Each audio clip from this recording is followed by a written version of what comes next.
മഹാനായ അസുരരാജാവ് മഹിഷാസുരൻ തന്റെ കഠിനതപസ്സിലൂടെ നേടിയ വരബലത്താൽ ലോകം അടക്കിഭരിച്ചു.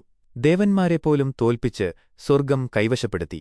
ഈ ദുരിതം സഹിക്കവയ്യാതെ വന്നപ്പോൾ എല്ലാ ദേവന്മാരും ബ്രഹ്മാവ്, വിഷ്ണു, ശിവൻ എന്നിവർ ഉൾപ്പെടെ തങ്ങളുടെ ശക്തിയും തേജസ്സും ഒരുമിച്ചു ചേർത്ത് ഒരു ദിവ്യശക്തിക്ക് രൂപം നൽകി.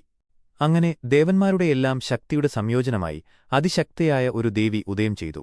ആ സമയത്ത് കാത്യൻ എന്ന മഹർഷി ദുർഗാദേവി തന്റെ മകളായി ജനിക്കാനായി കഠിനമായ തപസ്സിലായിരുന്നു. ദേവന്മാരുടെ നിർദ്ദേശപ്രകാരം ഈ ദിവ്യശക്തി കാത്യൻ മഹർഷിയുടെ മകളായി അവതരിച്ചു. അങ്ങനെ മഹർഷിയുടെ പേരിനൊപ്പം ചേർത്ത് ദേവിക്ക് കാത്യായാനി എന്നു പേര് ലഭിച്ചു.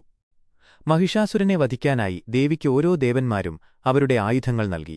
സിംഹവാഹനത്തിൽ വന്ന ദേവി ഭയങ്കരനായ മഹിഷാസുരനുമായി ശക്തമായ യുദ്ധം ചെയ്തു. ഒടുവിൽ മഹിഷാസുരനെ വധിച്ച് ദേവി ലോകത്തിന് സമാധാനം നൽകി. തിന്മയുടെ മേൽ നന്മ നേടിയ വിജയത്തിന്റെയും ധൈര്യത്തിന്റെയും പ്രതീകമാണ് കാത്യായാനി ദേവി. ഭക്തർക്ക് ധൈര്യം, ശക്തി, വിജയശ്രീലാളിതം എന്നിവ ലഭിക്കാൻ ദേവിയെ ആരാധിക്കുന്നു. കൂടാതെ വിവാഹബന്ധത്തിലെ തടസ്സങ്ങൾ നീങ്ങാനും ഈ ദേവിയുടെ അനുഗ്രഹം തേടാറുണ്ട്.